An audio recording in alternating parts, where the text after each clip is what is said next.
There was an air of great importance as all the competitors, judges, officials, and various parties with finger on the pulse of the game assembled in a poorly lit, low-ceilinged room deep in the carpeted catacombs below the famous Sydney Opera House.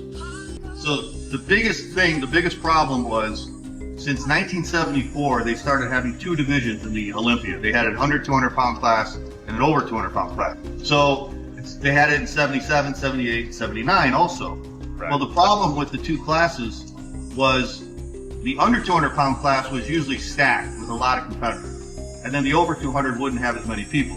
But they would take 3 from each class. They would take 3 from the under and 3 from the over for the top 6. So a lot of times there was some guys in the under 200-pound class that should have been in the top 6, and they weren't in there. So Boyer Coe went to Ben Weider and he said, from now on, why don't we just have one class? No divisions anymore. That way we'll have the best bodybuilders imposed on. So Ben Weider said, yeah, that makes sense. So they took a vote with all the competitors, and all 16 competitors said, yes, let's just have one class, except for Arnold. Arnold was the only one. Arnold was adamant that there were two classes. He was just being really stubborn about it and was refusing to bend. There was a lot of arguing going on between Arnold and a few of the guys. It was a very large room. There must have been maybe 50 or 60 people in there, and Arnold, as usual, wanted to be the center of attention. Arnold says, no, we want two classes. So trying to be a diplomat, I stood up and I said, okay, Arnold, explain to us why you think you want two classes. What's the reason? And instead of saying, okay, well, boy, this is my reason, he says, well, why don't you talk like a man? And I'm thinking, well, hell, I've given you an opportunity to say something. And that's when Mike blew up. So Mike Mentzer gets pissed off, and he goes, hey, he's just trying to ask you a question. So Mike said, look, Boyer Coe said that as a gentleman, something to that effect. He doesn't deserve that. You just accused Boyer of acting like a baby, when in fact you're the one who's acting worse than that, and that pissed him off. And then Arnold just took the most unbelievable shot at Mike. Out of the blue and out of context, he made some snidey and childish remark about Mike Mentzer's guts. He gets off the subject. He says, well, everybody knows why you didn't win last year. He says, your gut's too big. Pulled out to Mike in the way he said that got Mike really pissed off. Mike took offense. Mike, he didn't particularly like Arnold's rhetoric a lot. He let it be known.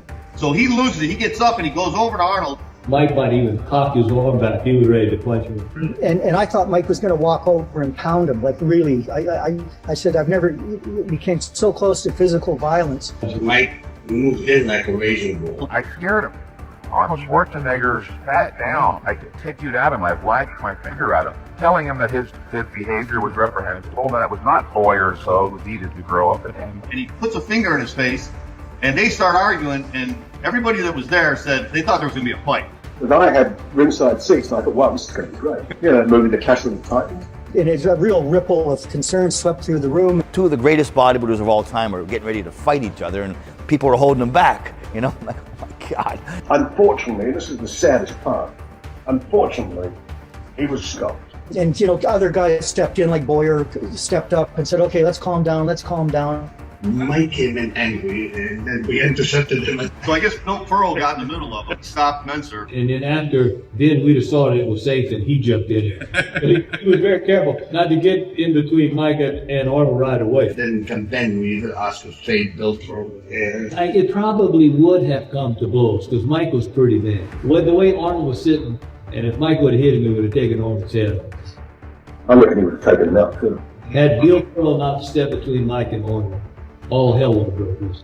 Arnold could sense he was on the losing end of this, and so he kind of acquiesced and said, okay, I withdraw my challenge, and, you know, we can go with one class, and that's fine. Only once I stood up at the pre-judging meeting did that thing come to at least a partial halt. That irritated Ben Weider. He stood in between Arnold and I and tried to assert himself. It became very clear, especially later on as the day proceeded, that things weren't the way they should be.